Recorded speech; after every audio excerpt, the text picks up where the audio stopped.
Oke, Assalamualaikum warahmatullahi wabarakatuh. Waalaikumsalam warahmatullahi wabarakatuh. Alhamdulillahi rabbil alamin. Wassalatu wassalam ala asyrafil anbiya'i wal mursalin. Sayyidina wa habibina wa maulana Muhammad wa ala alihi wa sahbihi ajma'in, amma ba'd. Subhanaka la ilma lana illa ma 'allamtana innaka antal alimul hakim. Subhanaka la fahma lana illa ma fahamtana innaka antal jawadul karim. Rabbi shrah li sadri wa yassir li amri wahlul 'uqdatam min lisani yafqahu qawli. Amin ya rabbal alamin. Yang saya muliakan Al-Mukarram Andre Guruta Profesor Dr. Haji Andi Samsul Bahri Andi Galigo, Ketua Umum PB Darud Da'wah wal Irsyad. Yang saya hormati Bapak Dr. K. Haji Asin Sako MA, Rais Jam'iyatul Qurra wal Hufaz Nahdlatul Ulama. Yang saya hormati Profesor Dr. Haji Muhammad Asy'ari, Ketua PW DDI Sulawesi Tengah. Alhamdulillah dapat bersua dan bertemu dengan beliau melalui virtual. Ini adalah guru saya dulu di Kairo dan termasuk senior saya. Yang saya hormati narasumber Andre Guruta Haji Amin Samad LC MA. Beliau juga adalah senior dan guru saya di Kairo. Alhamdulillah juga bisa ketemu di ruang yang virtual ini. Para hadirin, para pengurus dan para keluarga besar Darud Da'wah wal Irsyad dan keluarga besar Jam'iyatul Qurra wal Hufaz dimanapun berada.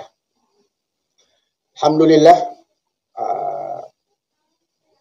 judul atau tema seminar kita berkaitan dengan menalar pesan-pesan spiritual Al-Quran untuk mengejawantahkan misi pendidikan dan dakwah rahmatan lil alamin. Ini adalah suatu tema yang cukup padat, menarik, dan bagi yang mendalami message-message yang ada di sebalik tema ini sungguh membuatkan kita ini bisa terpekun dengan seminar ini. Mudah-mudahan dengan seminar ini memberikan suatu rahmat bagi kita semua sehingga bisa menghantar kita untuk lebih mendalami message-message atau pesan-pesan spiritual Al-Quran yang bisa kita gunakan untuk berdakwah dan mendidik yang sifatnya rahmatan lil alamin.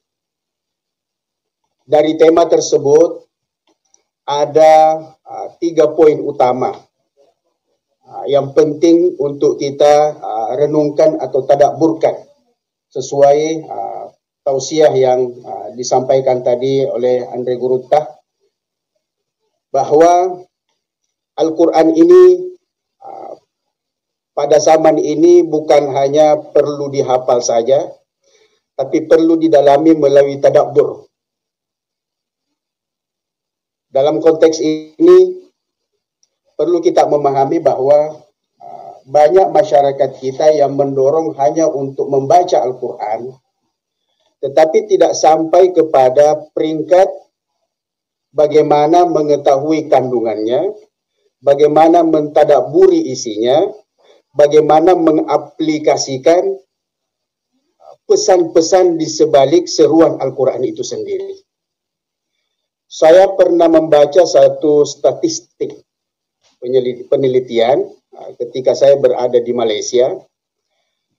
Dalam penelitian itu disebutkan bahwa ada 50% penduduk Malaysia yang memiliki Al-Quran, hanya memiliki Al-Quran di rumahnya. Maknanya ada 50% lagi yang tidak mempunyai Al-Quran di rumahnya. Kemudian di antara 50% itu hanya 5% sahaja yang membaca Al-Quran di rumahnya. Kemudian di antara itu lagi hanya 1% berusaha untuk mendalami isi-isi kandungan Al-Quran itu sendiri. Kalau hasil statistik ini mau dijadikan sebagai acuan, Itu artinya betapa jauhnya umat Islam ini terhadap sentuhan-sentuhan spiritual Al-Quran. Sedangkan Nabi sendiri pernah bersabda dalam riwayat Imam Muslim, Inna Allah yarfa'u bihadzal kitab aqwaman wa yada'u bihi akharin. Kalau umat ini mau maju ke depan, mau terangkat, mau diangkat oleh Allah Subhanahu wa taala, harus menjadikan Al-Quran ini sebagai mabda' awal kita untuk bergerak.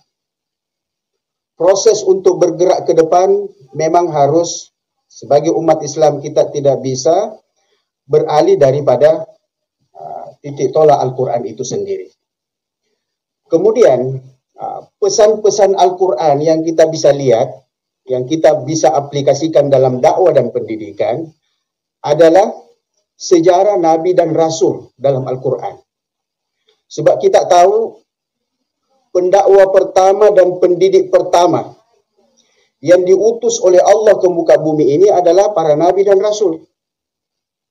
Mereka lah, Nabi-Nabi inilah yang mula-mula mengaplikasikan dakwah kepada umat ini sampai hari kiamat. Juga konteks lain pendidikan. Dan oleh karena Nabi dan Rasul inilah yang memulakan dakwah dan pendidikan melalui wahyu yang diturunkan kepada mereka untuk membuatkan umat manusia ini sentiasa bersikap rahmatan lil alamin. Sebaiknya kita ini sebagai umat Islam perlu melihat bagaimana sentuhan-sentuhan spiritual kisah Nabi dalam Al-Quran ini bisa dijadikan sebagai acuan untuk berdakwah dan mendidik. Seperti yang disebutkan tadi oleh Andre Guruta berkaitan dengan Nabi Musa. Dalam konteks ini juga saya ingin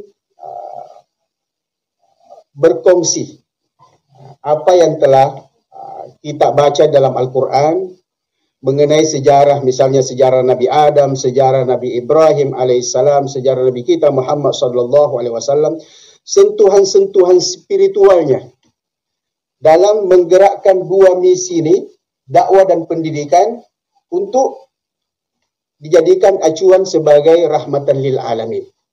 Mari kita melihat misalnya Nabi Adam alaihissalam, pesan spiritualnya sangat menarik. Sebelum dilantik menjadi khalifah ke muka bumi ini, sebelum menjalankan misi dakwah di muka bumi ini, kalau kita melihat sejarahnya dalam Al-Quran, ada 3 poin utama. Ada 3 poin utama yang boleh jadikan sebagai acuan dalam berdakwah dan mendidik. Nomor 1, sebelum dilantik menjadi khalifah, Allah Subhanahu wa taala memberikan penguasaan ilmu dulu kepada Adam. Di mana kita baca dalam Al-Quran, wa 'allama Adam al-asma'a kullaha thumma 'aradahum 'alal malaikah faqala anbi'uni bi asma'i haula'i in kuntum shadiqin. Sentuhan spiritual yang kita bisa ambil dari ayat ini, bahwa sebelum dilantik menjadi khalifah, Allah itu mengajarkan ilmu al-asma', nama-nama. Kemudian didatangkan lagi dengan lafaz kullaha. Kullaha ini boleh ditafsirkan dengan penguasaan. Sehingga ketika apapun ditanya kepada Nabi Adam, dia bisa jawab dengan sempurna. Ketika ditawarkan soalan atau disodorkan soalan oleh malaikat, Nabi Adam boleh jawab semuanya dengan baik. Okey. Kalau seperti ini dijadikan sebagai benchmark atau platform dalam berdakwah dan mendidik, seorang pendidik itu sebaik-baiknya sebelum mereka mendidik harus menguasai ilmu dahulu, menguasai ilmu bidangnya sebelum menyampaikan. Sebelum berdakwah juga harus menguasai ilmu dakwah itu sendiri. Jangan hanya menguasai satu makna ayat kemudian disampaikan kepada orang lain tapi bertentangan dengan realita kehidupan. Inilah tantangan kita, inilah sentuhan-sentuhan spiritual yang kita boleh ambil dari sejarah Nabi Adam alaihissalam. Bahwa seorang pendidik, seorang pendakwah itu harus menguasai ilmu. Sekurang-kurangnya bidang yang mau diajarkan itu harus mereka kuasai. Kemudian, sentuhan yang kedua, yang Allah Subhanahu wa Ta'ala tunjukkan kita di dalam Al-Quran, yaitu Allah Subhanahu wa Ta'ala memberikan suatu contoh perintah dan larangan sebagai aturan di dalam Al-Quran sebelum Nabi Adam keluar dari surga. Kita tahu ketika Allah berfirman, wa qulna ya Adam uskun anta wa zawjukal jannah wa kula minha ragadan haitsu syi'tuma wa la taqraba hadhihi as-sajara fatakuna minaz zalimin. Al-Baqarah ayat 35. Ayat ini mengandungi dua perintah dan satu larangan.